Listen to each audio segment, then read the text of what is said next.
Hello, my name is Rich Howard, owner of Architectural Builder Supply. In this video is to bring you a closer look at the Ives FB41P set of top and bottom automatic flush bolts for wood doors.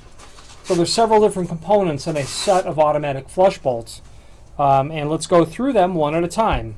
First of all, you are going to have your top flush bolt, okay? And it's different than the bottom. You'll know how it's different because, well, first of all, they're stamped. Top, okay, and bottom. But without you having to know that, the top, let's start with the top. The top is gravity operated. So if I've got the flush bolt in the right side up, when the active door closes, it'll hit this trigger, forcing the bolt up. Completely non-handed. You can approach this latch from either direction, left or right, okay? And we'll extend the bolt. If you were to use this at the bottom, it's always going to fall, and it would never work, okay?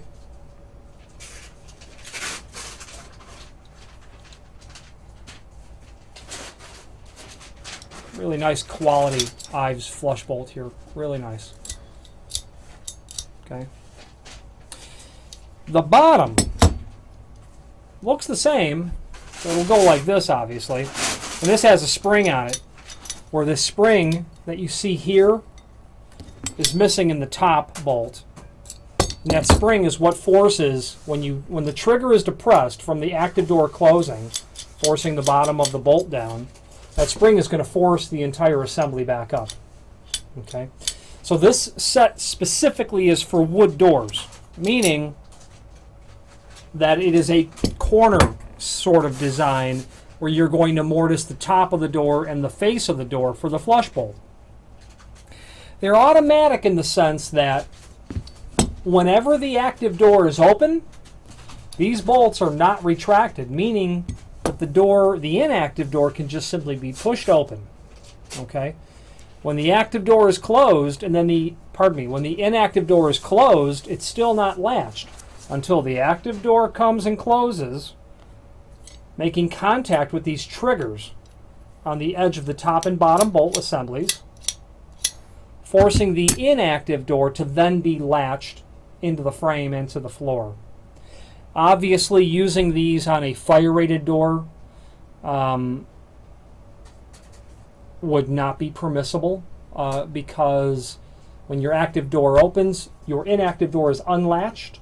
Okay, that would not be a permissible situation because a fire-rated door has to be both self-latching and self-closing and self-latching. Included with these bolts, and by the way, there's a link below this video to the template showing everything dimensionally important about it. Mortising for these is relatively easy. You've got two components to it. You'll have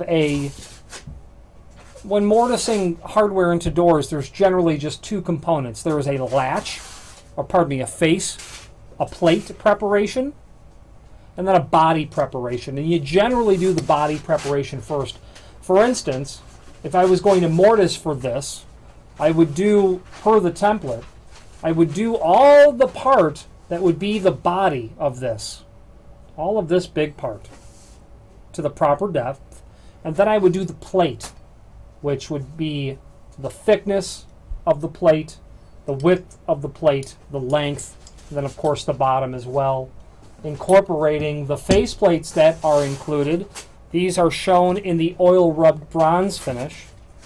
They of course this is the bottom, so it's going to look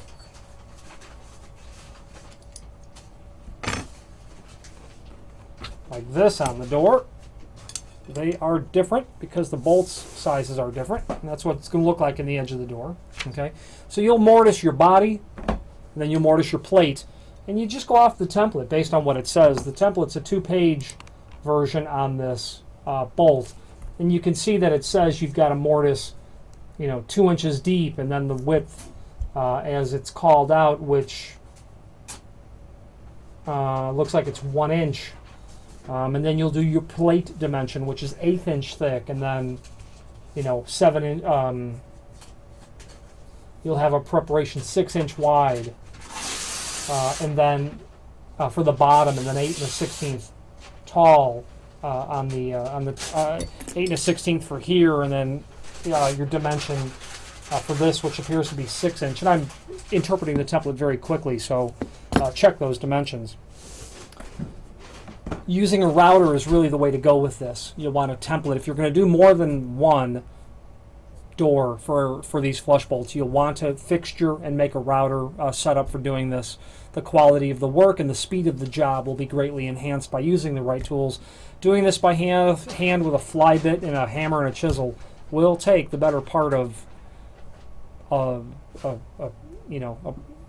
the life of a redwood tree in California. It'll take forever to do it, and plus the quality of the job won't be very good.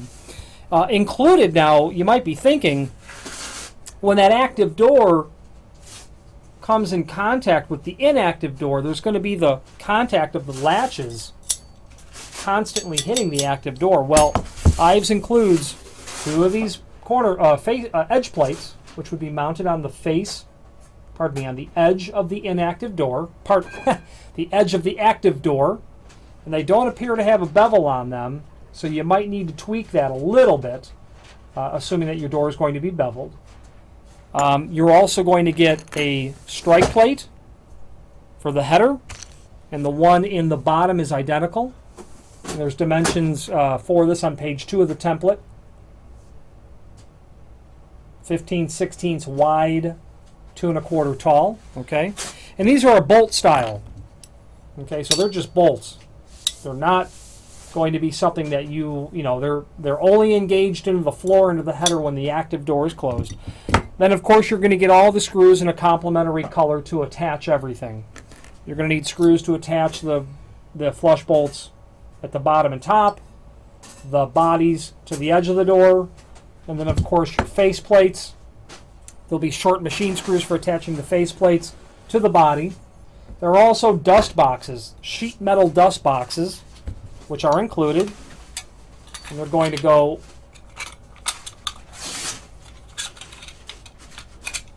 to cover everything off real nice.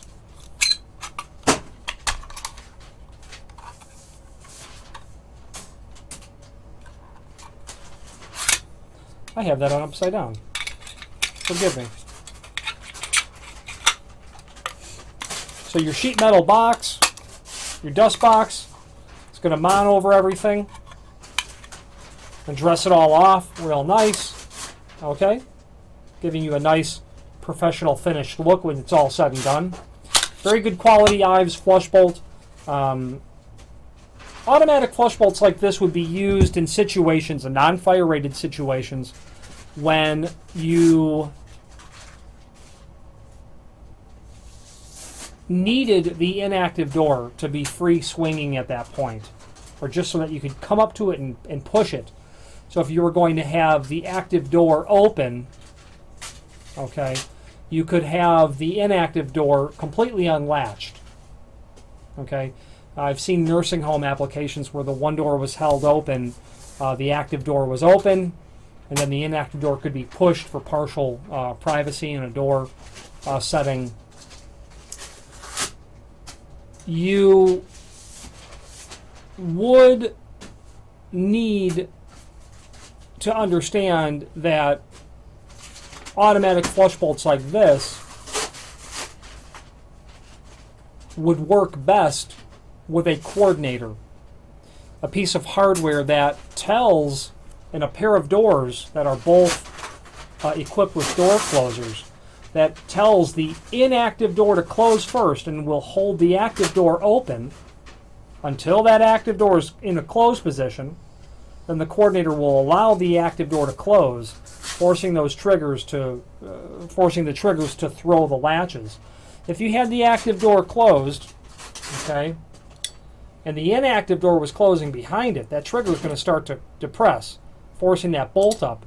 Probably not going to get to a point where the inactive door is going to be securely latched to the floor and to the header before those bolts start to retract. So the use of a coordinator would be very typical, and of course Ives is a full-line manufacturer of the bar and gravity style coordinators.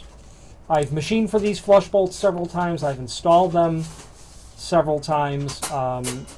If you have any questions on the use, installation, or specifying of this material, or the machining of wood doors for them, you wouldn't use these for steel doors. Steel doors have a different style, the extension style. The corner style is specifically intended for the use in wood doors. If you want to know why, feel free to reach out to me. And if you have any questions on the Ives FB41P set of automatic flush bolts, top and bottom, or any other Ives product, please feel free to reach out to us. Thank you.